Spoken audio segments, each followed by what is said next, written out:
un lugar de la Mancha, de cuyo nombre no quiero acordarme, no ha mucho tiempo que vivía unidad... Los héroes clásicos reflejados en los espejos cóncavos dan el esperpento. El sentido trágico de la vida española solo puede darse con una estética sistemáticamente deformada. España es una deformación grotesca de la civilización europea. La deformación deja de serlo cuando está sujeta a una materia perfecta. Vale. Prácticamente se necesitan 200 de coeficiente intelectual para entender este vídeo. Nos adentraremos en las profundidades de una España en decadencia que acabará por dar el esperpento. Y es que estamos hablando ni más ni menos que el pináculo de la cultura española, después probablemente del Quijote y el Lazarillo de Tormes. Efectivamente, estoy hablando de Luces de Bohemia.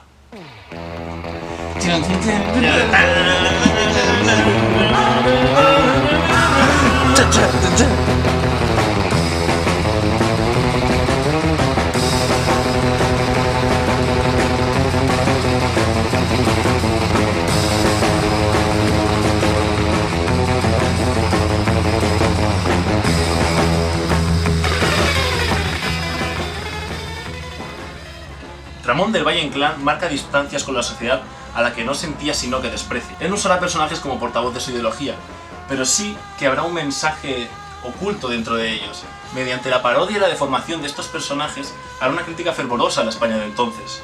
Pero esta obra se centra en un Madrid absurdo.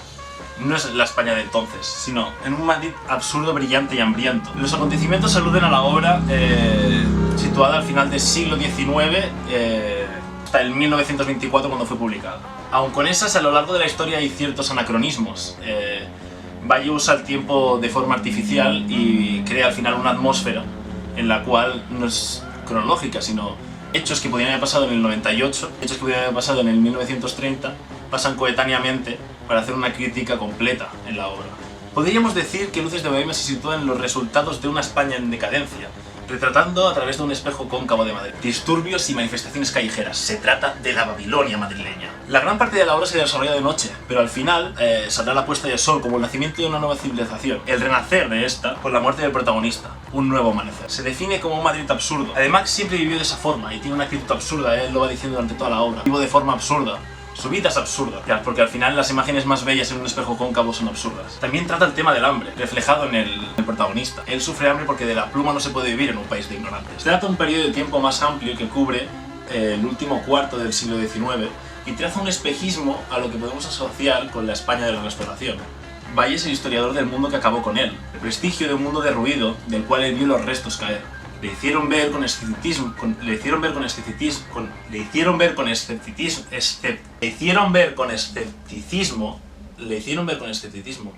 el canovismo y el bipartidismo pacífico. Un sistema que ocultaba una realidad con un turno pacífico injusto, caciquil y oligárquico.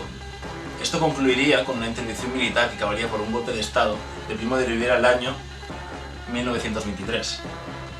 Y por último, rasgo definitorio de esta época de España, derruida, la pérdida de las colonias. Junto a la guerra de Marruecos, movimientos obreros, huelgas sindicales, todo ello como escenario de la obra. Este periodo, llamado como la Restauración, quería dar paso de la República a la monarquía de nuevo. Cánovo del Castillo, al mando personaje liberal conservador, consolida el régimen monárquico Borbón. Centralización, sufragio restringido, no vaya a ser que vote quien no deba. Y podemos destacar dos logros: poner fin a la guerra carlista, con esto aprovechar quitar los fueros en el País Vasco, y se aprovecha para crear una autonomía fiscal en todo el estado. Básicamente, es básicamente homogeneizar la administración en todo el territorio. Gracias a eso se consiguen fondos para soldados y estos fondos son enviados al ejército. Fondos para soldados y llevarlos a Cuba, donde la cosa no iba demasiado bien. Amnistía general y eligen un diputado para el Congreso. Se apacigua la cosa. También destacar la Constitución de 1886, un estado confesional, poder monárquico y etapa marcada por el bipartidismo político. Puntos en común entre estos dos partidos: centralización, monarquía, constitución y propiedad privada. Para asegurar el voto se usa el caciquismo, influir en el voto rural mediante influencia política y económica. Es básicamente vincular la vida del Estado con la vida del campo. En contraposición a este sistema tenemos los carlistas, los tradicionalistas que quieren volver al antiguo régimen. Tendríamos por otra parte a los nacionalistas en el País Vasco y Cataluña. Es un discurso populista sobre la nación y culturas propias. Bajo este pretexto los partidos buscan autonomía y administración. Luego estarían por otra parte los partidos republicanos, que se dividen en varias ramas. La gran masa eran anarquistas y marxistas con influencia del movimiento obrero internacional. Estos al final lideran todas las insurrecciones que también se van viendo a lo largo de la obra y bueno, al final acabará concluyendo con el pistolerismo, conflictos armados en la calle, estado de guerra en Cataluña. Al parecer Valle no sentía ninguna simpatía por el bipartidismo y el canovismo, como ya he dicho anteriormente. De hecho, critica fervorosamente estas cosas en sus comedias bárbaras. Él era un hidalgo arraigado al antiguo régimen, dio la forma democrática liberal burguesa, lo que explica su ideología carlista. La crisis del 98 fue el último arco en el conflicto cubano. Sobre todo porque empiezan a intervenir los Estados Unidos, los cuales tenían intereses comerciales. España pone aranceles, los cuales suben mucho el precio de los bienes en los cuales comerciaba Estados Unidos, que eran tabaco y azúcar. Entonces hay una serie de conflictos. Los Estados Unidos intentan influir en Cuba políticamente para que estos se rebelen contra el Estado español. Lo que al final acaba por dando la explosión del Maine, que es al final un casus belli de Estados Unidos para meterse en Cuba y hacerla independiente de ellos mismos. Donde venden a Estados Unidos, Cuba y Filipinas por 20 millones de dólares. En un momento donde la colonización europea estaba en su más alto punto. Esto hará que España caiga en una gran depresión moral, porque económicamente no sacaba beneficios de Cuba, pero era la gran última colonia del Imperio Español donde nunca se ponía el sol. Filipinas también. Entonces es más una crisis moral. En esto la economía sufre alguna mejora. Las colonias, como ya he dicho, eran un gasto insufrible para el Estado. El regeneracionismo, una propuesta para mejorar la economía. Se intenta abolir el caciquismo y conseguir transparencia electoral, educación y despensa. La crisis de la restauración se acerca más a donde Valle escribió la obra, en el 1924, cuando fue publicada. Aunque los elementos de la restauración, como el movimiento obrero y el desastre del 98, el bipartidismo, no aparecen en Luces de Bohemia por el anacronismo del autor. Llega Maura, un personaje importantísimo para la obra, va apareciendo durante algunos momentos, como el lema de "Muera Maura", aparece en la obra, cuando se escucha los suburbios de la ciudad. Crece el movimiento obrero, las huelgas y demás. También el movimiento nacionalista, el poder eclesiástico y al final un levantamiento militar. Los africanistas, que tenían bajos sueldos y se quejaban de la macrocefalia militar, que al final habían más cargos de soldados mayores que el soldado raso, y había toda una serie de gang metida ahí, ¿no? La mafia militar. La mafia militar, Dios. Di eso a cámara, bro. La mafia militar, bro, what the fuck. El regeneracionismo se basa en la revolución desde arriba, ya que si no se desde arriba, se desde abajo y eso será mucho peor para el Estado. Este sistema lo que causa será más inversión pública, y como el ejército de Marruecos necesitaba más efectivos, acaban enviando a los reservistas, lo cual acabará con la Semana Trágica en Barcelona, ya que muchas de las personas obreras tendrán que ir a una guerra que ni les va ni les viene, en el norte de África. Así que también habrá una serie de chanchullos de "yo te pago y no voy a la guerra". Al final los reservistas serán escogidos de forma clasista y acabará por un movimiento obrero importantísimo liderado por la CNT. He inventado todo, no sé si pasó así. En consecuencia de la Semana Trágica, Maura pierde el favor de Alfonso XIII y acaba destituido del Estado. En cuanto llega la Primera Guerra Mundial, las cosas se ponen buenas para España. Tenemos que dar bienes de primera necesidad a los países que están en conflicto, ya que España se declaró neutral. Al final todo concluye en la crisis de 1917, donde los militares crean juntas de defensa a causa de una baja de salarios y la macrocefalia militar. La UGT y la CNT desatan una huelga general y debido a la gran represión, lo que se soluciona con la paralización de la industria. Imitan esto es debido a la influencia de la Revolución Rusa. Al final llegan a un acuerdo y establecen 8 horas diarias de trabajo. Y este sería el contexto de la obra, estos elementos se van repitiendo de forma anacrónica durante la misma. Pero ¿qué es realmente el esperpento? Como he leído al principio, Max Estrella, en la 12ª escena, representa lo que será la Biblia estética del esperpento.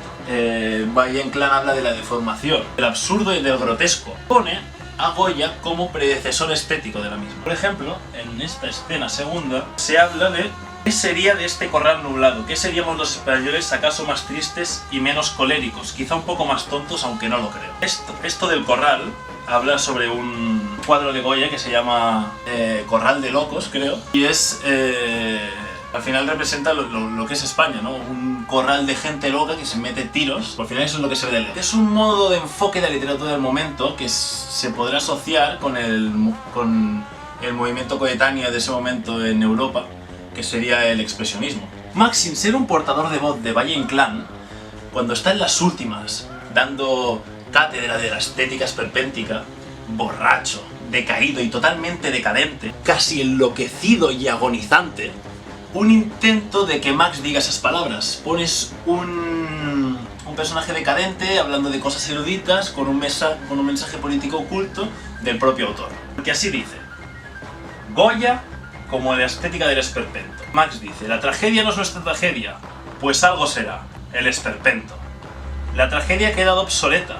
Ya en esos tiempos y como antecedente Goya, heraldo de un arte deformado, grotesco e irracional en gran medida. La deformación que se ve reflejada en los espejos cóncavos del Callejón del Gato. Destrucción de la tragedia y deformación de la misma. En la escena del preso catalán que sabía que iba a morir, era su destino un par de tiros en la espalda por la ley de fugas. La ley de fugas era una especie de vacío legal que utilizaban los guardias de prisión para limpiar cárceles por exceso de gente o algún interés político de alguien que interesaba cargarse. Entonces era una ley en la cual tú podías disparar si al grito de alto el preso no paraba. Cuando hacían algún traslado de una cárcel a otra, dejaban el furgón abierto, los presos intentaban escapar y entonces ahí tenían un pretexto en el cual poder dispararles. Puto Santi, ¿qué pasa, huevoncito? Dime.